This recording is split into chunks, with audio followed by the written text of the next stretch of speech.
So who's the better player, TJ Watt or Myles Garrett? They're division rivals. Steelers fans think Watt's better.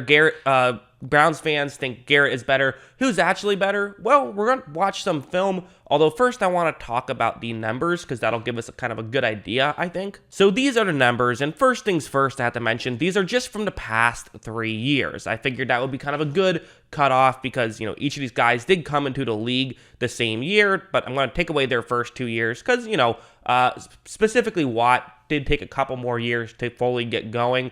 Garrett was a little bit better during those years, but it feels like they both hit their peak year 3 and onwards. So that's just simply what we're talking about. Who you are right now, not necessarily how good were you as a rookie. Who cares about that so much? You also might be a little bit confused looking at this list saying there's no way these guys only had, 19 and a half and 16.6 sacks. How do you even have 16.6 sacks? That doesn't make any sense. Well, this is not how many actual sacks you had. This is how many sacks you had per 1,000 snaps. So same thing with pressures.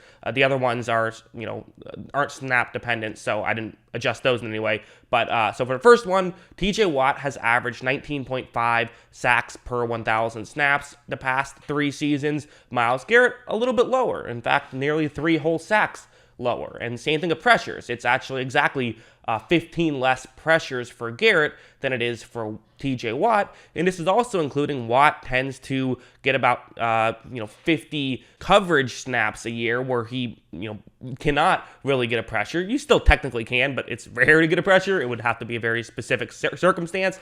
Whereas Garrett has less than that. He I think his career high is in the 20s, so you're talking about definitely a difference there. The middle stat is the only one that Myles Garrett is better at over these past 3 years, but the good thing for Browns fans is this might actually be my favorite stat, so that's kind of where things start to get a little bit interesting. This is pass rush win rates, so simply how often are you winning? Now, it's a bit arbitrary, right? How do you define a win? You can kind of tell, but there's going to be some gray area plays that one guy might say one thing, someone else might say a different thing, so there is definitely a bit of subjectiveness in that statistic. But the nice thing about it is for a pressure, it's so dependent on other stuff. If the quarterback holds the ball for 10 seconds, well, then you're probably going to get a pressure, but you didn't actually win. Pass rush win rate takes that kind of stuff out. So a bit more subjective, but also a better stat if you were able to do it perfectly, which unfortunately you just can't. The next two are PFF statistics. So, I know Steelers fans are not big PFF fans, but hey, PFF is actually on your side on this one. The past 3 years, TJ Watt has been a much better run defender and then just an overall higher graded PFF player, but not by much. We're talking a 2-point difference. So looking at this, I think the general thought would be, okay, if TJ Watt's getting more sacks, he's getting more pressures, he's the better run defender, he's probably better even if Garrett wins slightly more in terms of pass rush win rate. But there is one other argument in the Browns' favor that I think that you could certainly, kind of use if you are a Garrett fan. So you see this tweet right here. This is talking about your how often are you double teamed and also what your pass rush win rate is. I zoomed in a little bit just so you can see it a little bit clearer now. So the higher you are in this list, the higher your pass rush win rate is, whereas the further you are to the right, the more often you are double teamed. And Garrett's pass rush win rate last year was better than Watt's, and he was double teamed more than Watt's. And I think that's the argument you're going to go with if you're a pro Myles Garrett person, is the fact that he's just not in as easy of a situation as someone like Watt is. Now, listen, Myles Garrett has Jadeveon Clowney on his team, had him last year and will have him this year, and you see Clowney's just, a little bit below Garrett in both double team rate and pass rush win rate. However, the Steelers blitz more than the Browns do. The Steelers have better interior guys who will take up double teams, whereas the Browns did not really have that last year. So because of that, that's why Myles Garrett gets more double teams. Although, again, it's not like Watt's getting a ton of one-on-one matchups either. These guys are certainly going to get extra attention. But for example, something like this is something that definitely happens more with TJ Watt than with Myles Garrett. You see him on this play, and it's not going to go amazingly well. Look, as you see, right when this play begins, he starts off this play and,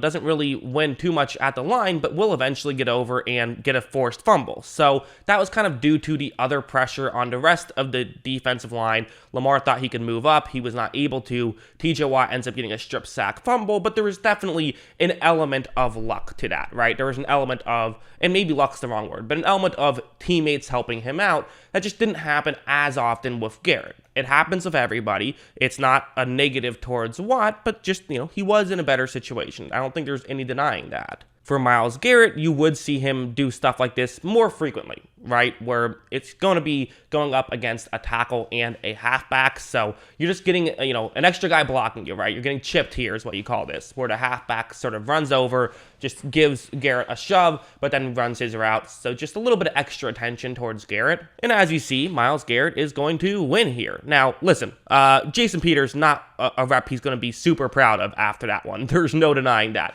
Certainly, that was an element of that. But, the statistics say Myles Garrett was double-teamed more and won more last season. And in the past few years, he still has one more at the line, which is, that's impressive. Like, a pass rush win rate being higher is impressive. Also, something like this, where what's going to happen on this play is, once again, it's going to be Myles Garrett going up one-on-one against Jason Peters. And this is really where Myles Garrett, I think, thrives, is stuff like this. It's his great speed and his great power. And for one thing, I do have to say, there might be better examples of Garrett being able to win at a better rate, just because this is going to be a little bit on Justin Fields. Fields probably should have shifted his center to start blocking to the left, since he has a halfback blocking to his right, which would have allowed Peters to not have to pay attention to the interior defensive lineman. Peters now does have to pay attention to that interior defensive lineman, meaning that you're going to see him get off to a little bit of a slow start because of that. But still, watch how Garrett is able to just blow by him. And when he gets one-on-one matchups, especially favorable ones like that, he tends to clean up pretty well. So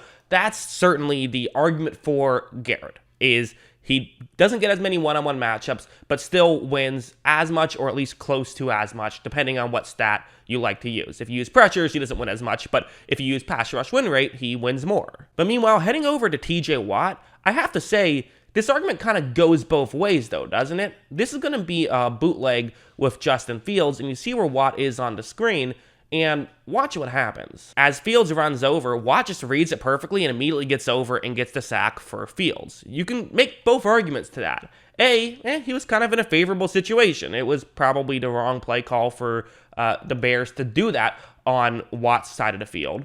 But the flip side is TJ Watt read that play well and got the sack. The flip side of that first play I showed you was TJ Watt still had the high motor to get over and still make that sack, where those situations still do happen, especially if you're on a good defensive line, and you'd rather a guy who can take advantage of that stuff than a guy who isn't able to take advantage of that stuff. And in fact, I think that's kind of my final verdict, is who's better in a vacuum, TJ Watt or Myles Garrett?